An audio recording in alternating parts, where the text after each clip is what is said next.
नमस्कार दोस्तों, मैं आदित्य कुमार आपको फिर से स्वागत करता हूं हमारे इस चैनल में। आशा करता हूं आप सब घर पे होंगे, सुरक्षित होंगे। तो आज हम लोग हिंदी का एक नया टॉपिक लेंगे जिसका नाम है अलंकार। अपने आप में बहुत इंटरेस्टिंग टॉपिक है और बाकी इसको इंटरेस्टिंग और बनाने के लिए मैंने कुछ और भी प्रयास किया है। आशा करता हूँ मेरा प्रयास आपको अच्छा लगेगा। माफ़ कीजिएगा, थोड़ी सी गाड़ी वाड़ी की आवाज़ आ रही है, लेकिन वो सब अगर उसकी तरफ ना ध्यान दें तो अलंकार पढ़ने की तरफ चलेंगे। तो पहले हम जानेंगे कि अलंकार आखिर होता क्या है, इसके प्रकार पढ़ेंगे, हर प्रकार की डिटेल में जाएंगे, कैसे क्या होता है और पता चलेगा। और अब आपको एक बेसिक तरीका ज़रूर बताऊंगा। आपको अभी तक जो हमने बेसिक एग्जांपल्स पढ़ते आए थे, जो हम स्कूल टाइम में पढ़ते आए हैं कि कविताओं को लेके चलते थे कि वो यही एग्जाम्पल हैं, आप उनको लेके पढ़िए, तो हम वो नहीं, हम ऐसे एग्जाम्पल लेके चलेंगे जिससे हमें समझ में आएगा, जिससे एक्चुअली आपको समझ में आएगा कि किस टाइप के जो होते हैं अलंकार, एक्चुअली कौन सा अलंकार किस किस लाइन में कौन सा अलंकार आया है। ठीक है, तो चलिए पहले अलंकार की परिभाषा की तरफ बढ़ते हैं। तो ये है अलंकार की परिभाषा सबसे पहले। हाँ जी, ठीक है। तो सबसे पहले परिभाषा की तरफ चलते हैं कि काव्यों की सुंदरता बढ़ाने वाले यंत्रों को अलंकार कहते हैं। मतलब किसी भी कविता या काव्य की सुंदरता बढ़ाने वाले यंत्रों को अलंकार कहते हैं। मतलब ऐसे यंत्र जिससे किसी भी कविता या काव्य की सुंदरता बढ़ती है तो उसे हम अलंकार कहते हैं। जिस प्रकार किसी स्त्री की शोभा आभूषण से बढ़ती है, उसी प्रकार काव्य की शोभा अलंकार से बढ़ती है। तो यहाँ हम यह देख सकते हैं, यहाँ सीधा सीधा कंपैरिजन किया गया है अलंकार का आभूषण से। मतलब अलंकार एक प्रकार का आभूषण होता है जो कि हमारी काव्य जब धारण करती है या कविता धारण करती है तो उसकी सुंदरता बढ़ जाती है। ठीक है, नीचे आप देख भी सकते हैं कि अलंकार का शाब्दिक अर्थ होता है आभूषण। मतलब अलंकार का शाब्दिक अर्थ ही आभूषण होता है। तो बेसिकली जो अलंकार हमारा, हम समझ चुके हैं कि हमारा जो बेसिकली अलंकार होता है वो क्या होता है, एक आभूषण होता है जिससे हमारी काव्य की सुंदरता बढ़ जाती है या काव्य की शोभा बढ़ जाती है। ठीक है, तो आशा करता हूँ अलंकार आपको समझ में आया होगा तरीका। बाकी आगे देखते हैं, आगे हमारे पास और क्या है। हमारे पास आगे है अलंकार के टाइप्स या प्रकार। हमारे पास अलंकार के प्रकार हैं। तो पहले आप देख सकते हैं नीचे आभूषण लिखा हुआ है, तो अलंकार का बेसिक मतलब आभूषण ही होता है। तो अलंकार बेसिकली डिवाइड होता है या विभाजित होता है दो भागों में। पहला है हमारे पास शब्दालंकार, दूसरा है अर्थालंकार। अब शब्दालंकार या अर्थालंकार इनको देख के ही इनको पढ़ते ही समझ में आ रहा है कि शब्दालंकार जो है वो शब्दों पे डिपेंड करता है और अर्थालंकार जो है हमारा अर्थ पे, अर्थ यानी मतलब मीन, सार पे डिपेंड करता है। तो अर्थालंकार शब्दालंकार में बस यही डिफरेंस है कि शब्दालंकार जो है वो शब्दों पे डिपेंड करता है और जो अर्थालंकार है वो अर्थ पे डिपेंड करता है। ठीक है, बाकी आते हैं हम अंदर थोड़ा सा घुसते हैं। बेसिकली इसके दो डिवीजन हो गए। तो अब आते हैं शब्दालंकार के अंदर। शब्दालंकार के अंदर जो हमारे हैं तीन हैं, अनुप्रास, यमक और श्लेष।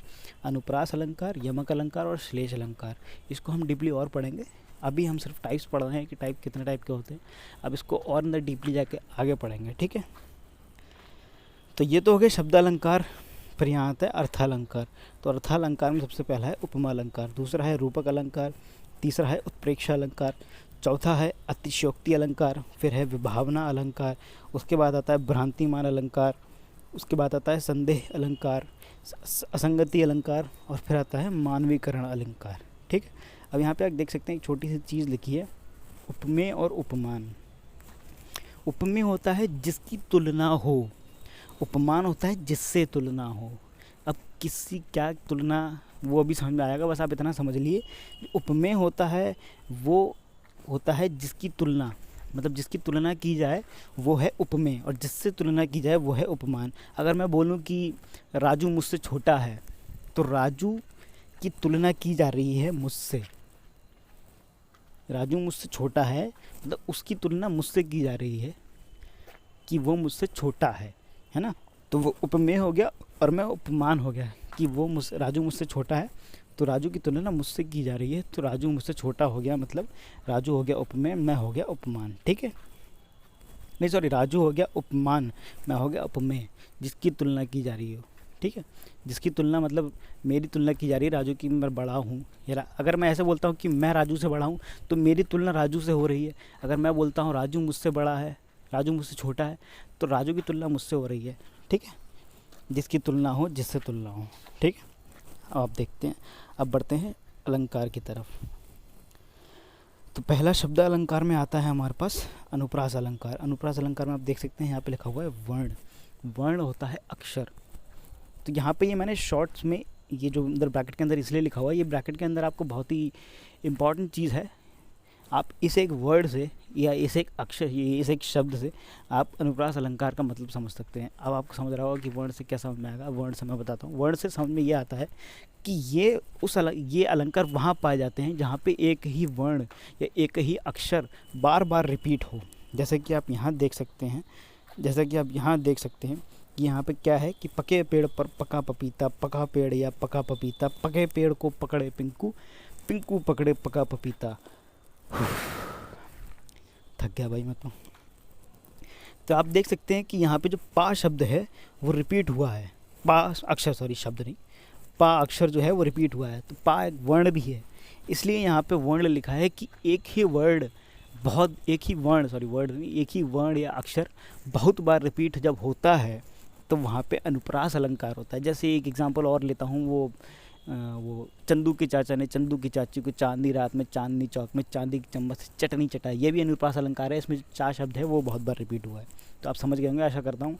ये बेसिक एग्जांपल्स इसलिए लिए हैं मैंने ताकि आपको अच्छे से समझ आ सके। तो अनुप्रास अलंकार वहाँ होता है जहाँ एक ही वर्ण या एक ही अक्षर बहुत बार रिपीट हो।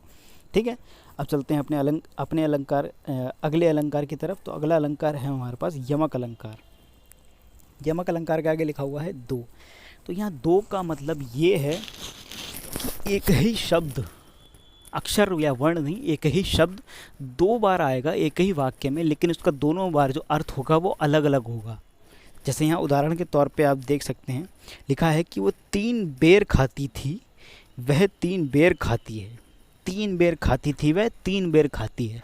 अब यहाँ जो पहला वाला बेर है उसका मतलब है समय, कि 3 बार खाती थी, वह 3 बेर खाती है। दूसरा वाला जो बेर है वो है फल।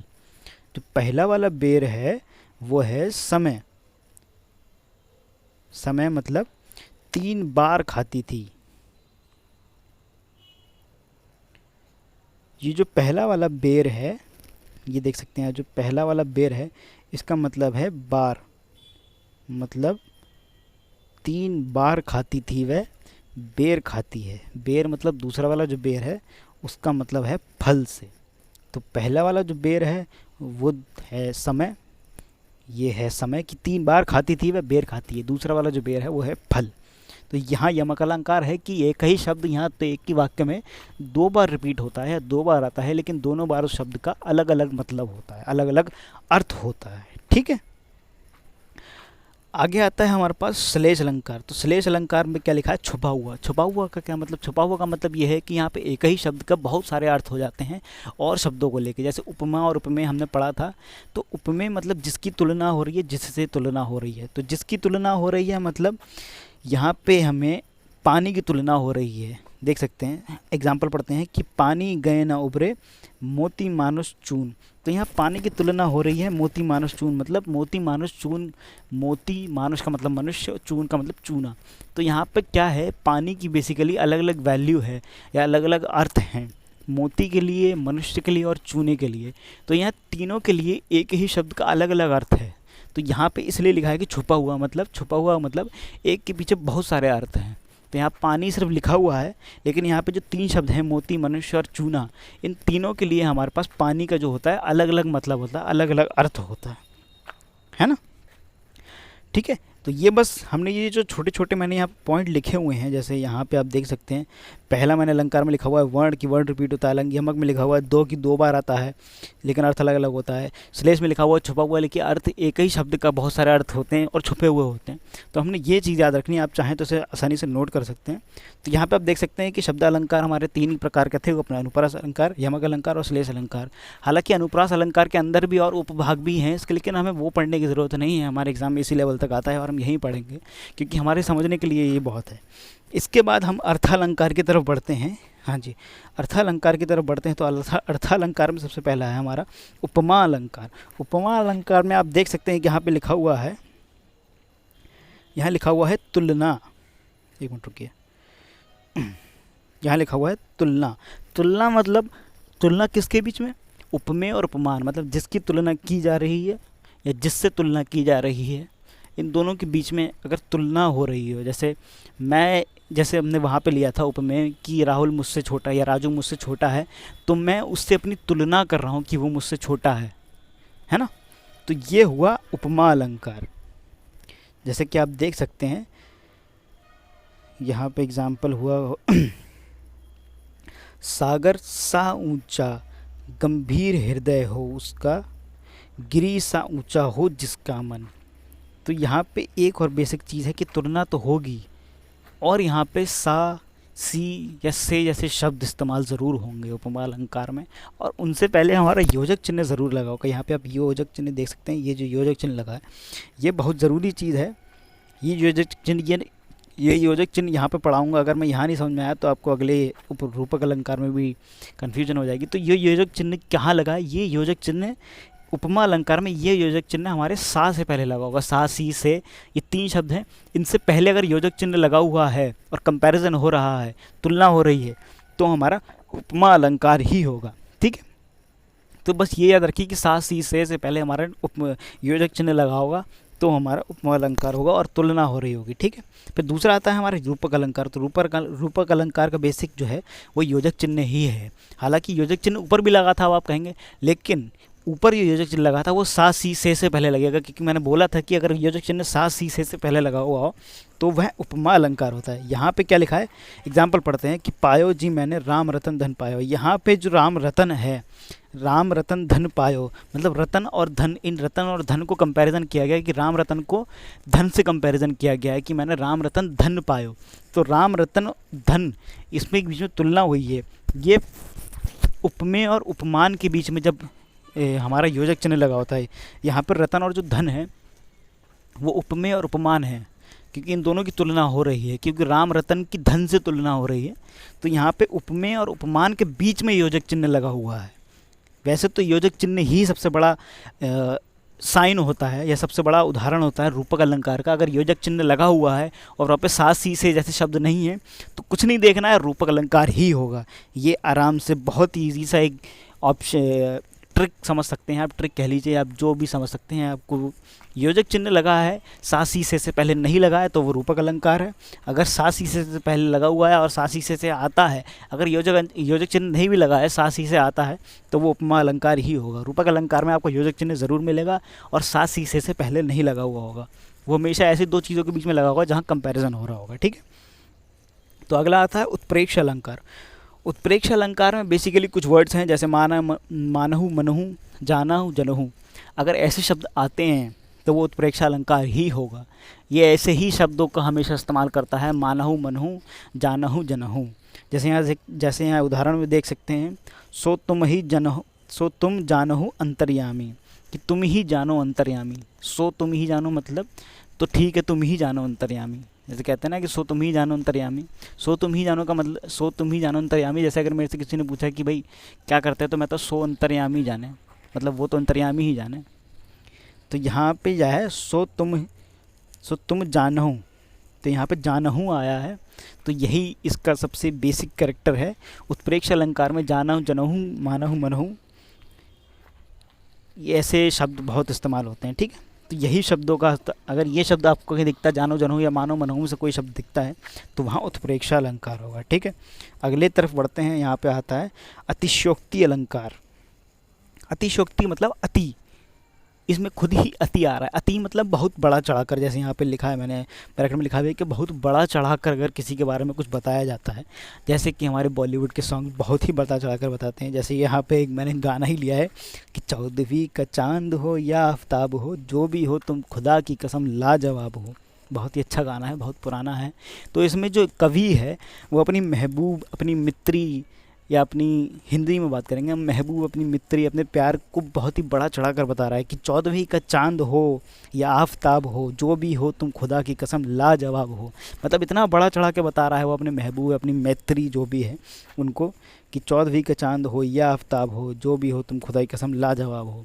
तो मतलब अगर किसी के बारे में भी बहुत बड़ा चढ़ा के बोला जाए, यहाँ ज़रूरी नहीं है कि यहाँ पे उसने अपने महबूब या मित्री के लिए बोला है या अपनी प्रेमिका के लिए बोला है, या किसी के लिए भी हो सकता है। मैं किसी को भी अगर बड़ा चढ़ा किसी नॉन लिविंग थिंग की वस्तु, उससे डिपेंड नहीं करता कि मैं किसकी बात कर रहा हूँ। बस बड़ा चढ़ाकर अगर किसी की बात की जा सकती है, अगर बड़ा चढ़ाकर किसी की बात की जा सकती है, तो वहाँ अतिशयोक्ति अलंकार होगा। अब इसे याद कैसे करना है? अति से याद करना है। अति का मतलब होता है अति मतलब ज़्यादा, बहुत ज़्यादा। तो बस इसी याद रखना है, अति का मतलब बहुत ज़्यादा, मतलब बड़ा चढ़ाकर बोलना किसी भी चीज़ के बारे में, ठीक है। अतिशयोक्ति के बाद हमारा आता है विभावना अलंकार। अब विभावना मतलब वी प्लस भावना, मतलब बिन भावना के, बिना भावना के, ठीक है। बिना भावना के मतलब मैंने कुछ किया नहीं लेकिन हो गया, मैंने कुछ किया नहीं हो गया। जैसे मैं यहाँ खड़ा था लेकिन मैं वहाँ पहुँच गया, कैसे पहुँच गया मुझे नहीं पता, मैंने कुछ किया नहीं लेकिन मैं वहाँ पहुँच गया। तो ये है कि बिना भावना, बिना कारण कुछ हो जाना। जैसे यहाँ लिखा है, जैसे एग्जांपल देखते हैं कि बिनु पग चले सुने बिनु काना, कर बिनु कर्म करे विधि नाना। मतलब बिना पैर चले, बिना कान से सुने, बिना कर्म करे सब कुछ हो रहा है। समझ रहे हैं ना आप? कि बिनु पग चले मतलब बिना पैर चले, सुने बिनु काना मतलब सुने बिना पग चले चल रहे हैं, मतलब बिना पैरों चलाए चल रहे हैं, पैर नहीं चल रहे लेकिन चल रहे हैं। बिना कानों के सुन रहे हैं, बिनु कर्म करे विधि मतलब बिना कर्म के विधि विधान। तो यहाँ पे कुछ कर नहीं रहे हैं लेकिन बिना कारण ही सब कुछ हो रहा है। समझ रहे हैं? इससे एग्जांपल आपका बॉलीवुड के गानों में भी ले सकते हैं। अभी मुझे याद नहीं आ रहा है ऐसा कोई सॉन्ग, अगर आपको याद है तो कमेंट में डालिएगा ज़रूर कि विभावना अलंकार का ये सॉन्ग्स है। अभी मुझे कोई सॉन्ग याद भी नहीं आ रहा है ऐसा जिसमें बिना कारण कुछ भी हुआ हो। हाँ, बिना कारण एक सॉन्ग याद आया कि एक बहुत ही बहुत अच्छा सॉन्ग है कि मैं ठहरी रही ज़मीं चलने लगी, सूरज हुआ मध्यम गाना है। उसका एक पार्ट है कि मैं ठहरी रही ज़मीं चलने लगी, तो मतलब मैं खड़ी हूँ ज़मीं चल रही है, तो मेरे बिना कुछ करे ज़मीं चल रही है। तो ये विभावना अलंकार हो गया कि मेरे बिना किसी कारण ज़मीं चल रही, मैं ठहरी रही ज़मीं चलने लगी, ठीक है। तो ये हो गया हमारा विभावना, ठीक है। अब आता है भ्रांतिमान। भ्रांतिमान मतलब इसमें भ्रा आया है, मतलब भ्रम। यहाँ भ्रम हो जाता है कभी को, मतलब अगर किसी चीज़ के बीच में भ्रम हो रहा है हमें, जैसे कि उदाहरण लेके चलते हैं कि सोचता हूँ कि वो कितने मासूम थे, क्या से क्या हो गए देखते देखते। ये भी एक गाना है, माफ़ कीजिएगा। गानों से मैं इसलिए समझाने की कोशिश कर रहा हूँ कि गाने हमें बहुत अच्छे से याद रहते हैं। तो ऐसी चीज़ें हमें याद रहेंगी तो हम ज़्यादा अच्छे से पहचान पाएंगे।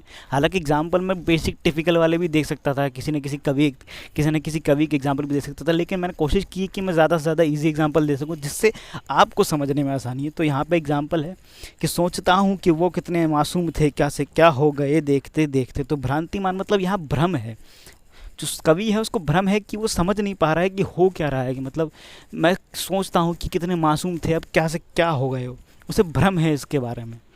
मतलब अपनी प्रेमिका, अपनी मित्री, अपनी महबूब, उसके बारे में उसे भ्रम है कि क्या से क्या हो गए। ये सोचते सोचते देखते देखते, सोचता हूँ कितने मासूम थे, क्या से क्या हो गए देखते देखते।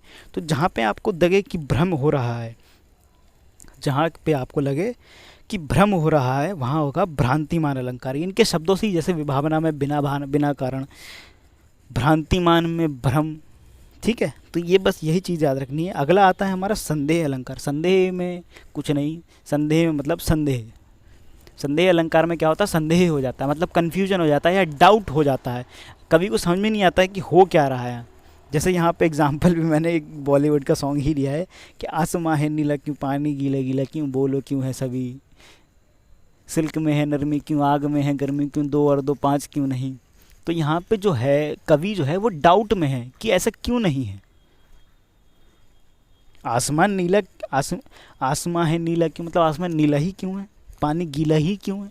तो यहाँ पे वो डाउट में है, इसलिए यहाँ पे संदेह अलंकार मतलब संदेह में है। जो कवि है वो संदेह में है। यहाँ पे ऐसे एग्जाम्पल इसलिए लिए मैंने ताकि आपको अच्छे से समझ आ सके, ठीक है। तो यहाँ पे बेसिकली आप यहाँ पे संदेह लिख सकते हैं कि संदेह है, यहाँ वो संदेह में है कि हो क्या रहा है, आखिर डाउट में है कि हो क्या रहा है, ऐसा है तो ऐसा है क्यों, है ना। इसलिए यहाँ पे संदेह अलंकार है। नीचे आता है असंगति अलंकार।